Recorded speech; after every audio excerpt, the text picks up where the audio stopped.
नमस्कार, कैसे हैं आप लोग। उम्मीद करते हैं कि अच्छा होंगे दोस्तों। तो देखिए, इस वीडियो में हम आपको बताएंगे दिल्ली पुलिस का, ठीक है दोस्तों। जो दिल्ली पुलिस का एग्जाम होने वाला है, तो उसमें प्रीवियस ईयर्स में जो क्वेश्चन पूछा गया था, जीके का मोस्ट इंपॉर्टेंट क्वेश्चन, जो रिपीटेड क्वेश्चन था, उसको इस वीडियो में कवर किया है। और आप कमेंट बॉक्स में जरूर बताइएगा दोस्तों कि अगर आप तैयारी करते हैं तो इसमें से कितने सही कर पाए, ठीक है। जीके के आंसर कितने सही कर पाए, कमेंट बॉक्स में जरूर बताइएगा दोस्तों, ठीक है।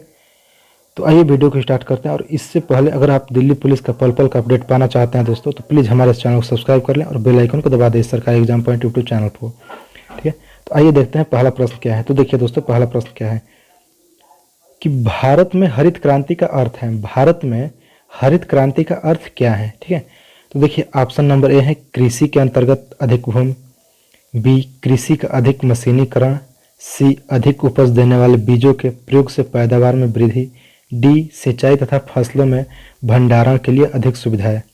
ठीक, बताइए जी दोस्तों। ऑप्शन नंबर सी होगा।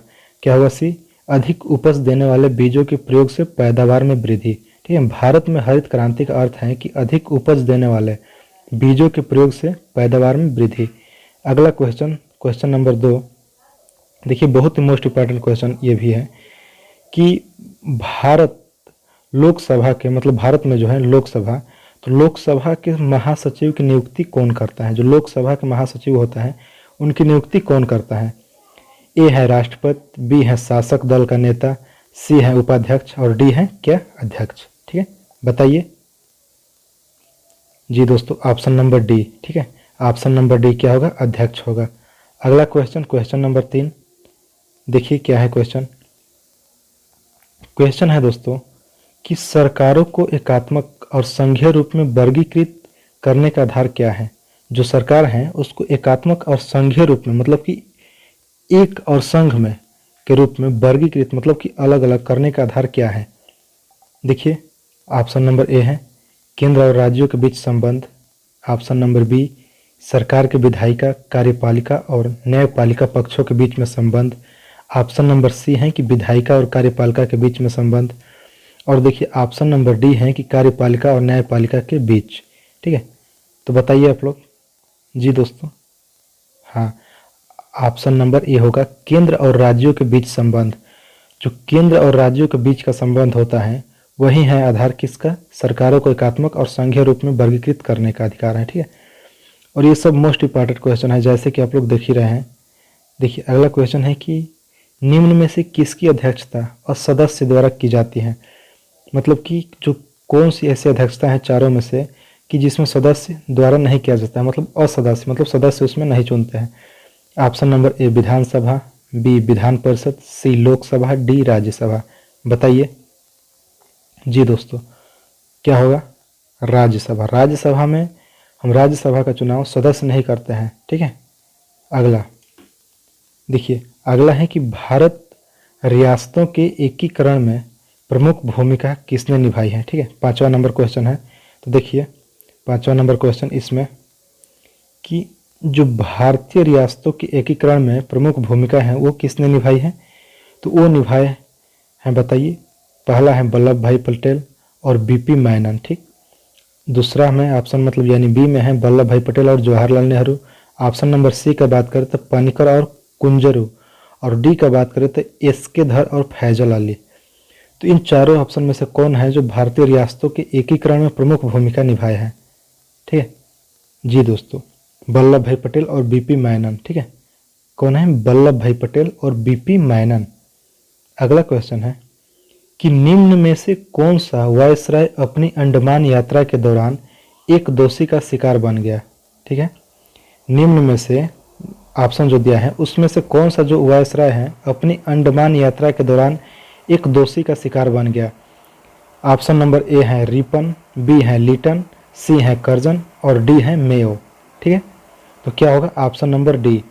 मेयो जो है वो वायसराय, जो मेयो वायसराय था वो अपनी अंडमान यात्रा के दौरान, मतलब कि जब अंडमान में यात्रा किया था तो एक दोषी का शिकार बन गया था, मतलब कोई दोष उनको हो गया था, मतलब कोई दोष कर दिया होगा, गलती कर दिया होगा, उसका शिकार बन गया, ठीक है। अगला क्वेश्चन का बात करें 7 नंबर। तो देखिए दोस्तों, किसी फर्म द्वारा उत्पाद की एक अतिरिक्त यूनिट पैदा करके कुल लागत में वृद्धि को कहते हैं। मतलब कोई भी फर्म हो, ठीक है, कंपनी है मान लीजिए, तो उसके द्वारा उत्पाद जो होता है उसके एक अतिरिक्त यूनिट पैदा करने के कुल लागत में वृद्धि को कहते हैं, क्या कहते हैं, जो अतिरिक्त पैदावार होता है। ए सीमांत लागत, बी विकल्प लागत, सी परिवर्ती लागत, डी औसत लागत। बताइए जी दोस्तों, सातवां क्या हो जाएगा, ऑप्शन नंबर ए सीमांत लागत। ठीक है, सीमांत लागत होगा। उसके बाद से 8वां क्वेश्चन का अगर बात करें तो देखिए 8वां क्वेश्चन क्या है। 8वां क्वेश्चन है कि किसी पूर्ण स्पर्धी बाजार में किसी फर्म की क्या होती है। ठीक है, जो किसी भी पूर्ण स्पर्धी बाजार होता है तो उसमें किसी फर्म की क्या होती है। तो देखिए, एक तो ऑप्शन में है औसत आय सीमांत आय से अधिक होती है, बी ऑप्शन में है कि सीमांत आय और औसत आय कभी बराबर नहीं होती है। ठीक है, और सी ऑप्शन है कि औसत आय सदा सीमांत आय के बराबर होती है, और डी ऑप्शन है क्या आपका, कि डी ऑप्शन है कि सीमांत आय औसत आय से अधिक होती है। क्या होती हैं, अधिक होती है। ठीक है, तो देखिए इसमें जब कभी भी ऐसा प्रश्न पूछे तो किसी पूर्ण स्पर्धी बाजार मतलब पूरा जिसमें स्पर्धा हो बाजार में, उसमें किसी फर्म की क्या होता है, औसत आय सदा सीमांत आय के बराबर होती है। ठीक है, जो औसत आय होता है वो सीमांत आय के बराबर होता है। ठीक है, अगला क्वेश्चन की बात करें तो देखिए, वर्ष के दौरान, ठीक है, वर्ष के दौरान मतलब पूरा वर्ष खत्म होने के बाद किसी खेत में एक से अधिक फसल पैदा करने को कहते हैं। मतलब कि एक वर्ष में किसी खेत में एक से अधिक फसल अगर पैदा होता है तो क्या कहते हैं उसे। ए नंबर में द्वितीय उत्पादन, बी नंबर में तृतीय उत्पादन, सी नंबर में एकस्य उत्पादन और डी नंबर में बहु उत्पाद्य। ठीक है, तो बताइए अब, ये तो भाई स्पष्ट है कि द्वितीय उत्पादन मतलब 2 बार, तृतीय उत्पादन मतलब 3 बार, एकस्य उत्पादन मतलब 1 बार और बहु उत्पादन मतलब क्या होगा, 1 से अधिक बार। 1 से अधिक बार मतलब कितना बार भी, तो क्या हो जाएगा, ऑप्शन नंबर डी हो जाएगा, बहुस्य उत्पादन। ठीक है, अगला अगर क्वेश्चन का बात करें देखिए, सकल घरेलू उत्पाद यानी कि जिसे जीडीपी कहते हैं। ठीक है, जीडीपी का अगर अर्थ कहें तो सकल घरेलू उत्पाद और सकल राष्ट्रीय उत्पाद यानी कि जीएनपी के बीच मुख्य अंतर है। जो मुख्य अंतर है वो क्या है, ऑप्शन नंबर ए पूंजी उपभोग छूट, बी पूंजीगत लाभ, सी अंतरण भुगतान और डी क्या है, विदेशों में शुद्ध विदेशी आय। क्या है आप बताइए जी दोस्तों, ऑप्शन नंबर डी हो जाएगा कि विदेशों से शुद्ध विदेशी आय। ठीक है, विदेशों से शुद्ध विदेशी आय हो जाएगा। अगर आगे बात करें 11 नंबर की यानी 11 नंबर का, कि नाबार्ड है, क्या है नाबार्ड, एक बीमा, बी नंबर में केंद्रीय सरकार का एक विभाग और सी नंबर में एक बैंक। ठीक है, और डी नंबर का अगर बात करें कि नाबार्ड में, तो देखिए डी नंबर में है कि आपके क्या है, यहाँ पे देखिए उसमें कट गया था, डी नंबर में एक वित्तीय संस्था। तो क्या है नाबार्ड, NABARD जो है नाबार्ड क्या है जी दोस्तों, एक वित्तीय संस्था है, एक वित्तीय संस्था। ठीक है, अगला क्वेश्चन है कि भारतीय प्रायद्वीपीय ब्लॉक की केंद्रीय उच्च भूमिका बनी है। जो भारतीय प्रायद्वीपीय ब्लॉक है उसकी केंद्रीय उच्च भूमिका बनी है, तो उसका ऑप्शन है अग्नेय और केंद्रित शैलों से। ठीक है, जो प्रायद्वीपीय ब्लॉक है उसके जो केंद्र मतलब बीच का जो उच्च होता है ना भूमिका, जो जिसे टापू उपू कहता है, तो वो किस शैलों से बना है यानी चट्टानों से बना है। तो ऑप्शन नंबर ए में है अग्नेय और केंद्रित शैल, बी नंबर में है औषधि शैलों से, सी नंबर में है औषधि और केंद्रित शैलों से और डी नंबर में है कि अग्नेय और औषधि शैलों से। जी दोस्तों, तो बताइए आप, ये बना है अग्नेय और केंद्रित शैलों से। ठीक है, अग्नेय और केंद्रित शैलों से भारतीय प्रायद्वीपीय ब्लॉक की केंद्रीय उच्च भूमिका बनी है। ठीक है, अगला क्वेश्चन है कि निम्न में से 13 नंबर का देखिए, निम्न में से कौन सा नवीनीकरण संसाधन है, मतलब कि जो नए में संसाधन जो नवीनकरण हुआ है।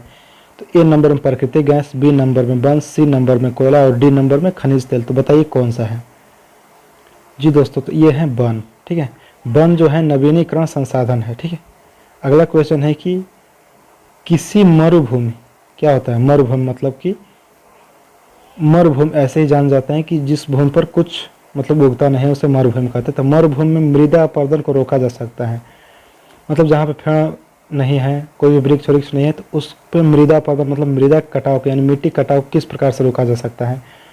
तो बताइए 4 ऑप्शन है। ऑप्शन नंबर ए है समोच्च रेखीय जुताई द्वारा, बी है कृषि खाद का प्रयोग करके और सी है पेड़ लगाकर वनरोपण द्वारा और डी क्या है सस्यवर्धन द्वारा। तो बताइए क्या होगा, ये तो स्पष्ट है कि अगर पेड़ लगाएंगे तो उसके जड़ें मजबूत होगी और वन लगाएंगे तो पेड़ मतलब कि क्या, एक से अधिक अगर पेड़ होता है, कई पेड़ों के समूह को वन कहते हैं, तो पेड़ लगाकर या वन रोपण करके वहाँ पर मिट्टी को कटान रोक सकते हैं। ठीक है, अगला क्वेश्चन ये आप लोग के टेस्ट के लिए है कि बताइए कि प्रतिरक्षण निष्क्रिय का प्रयोग करके प्रतिरक्षियों को बनाने की एक परिघटना है। ठीक है, प्रतिरक्षण निष्क्रिय का प्रयोग करके प्रतिरक्षियों को बनाने की एक परिघटना क्या कहलाती है? ये जरूर कमेंट बॉक्स में बताइएगा और कितना आप सही कहें ये भी आप जरूर बताइए कमेंट बॉक्स में। तो दोस्तों तो फिर मिलेंगे आगे एक वीडियो में, तब तक के लिए जय हिंद दोस्तों, बेस्ट ऑफ लक, आपका भी दिन शुभ हो और भगवान करे कि आप दिल्ली पुलिस में वर्दी हासिल कर लो।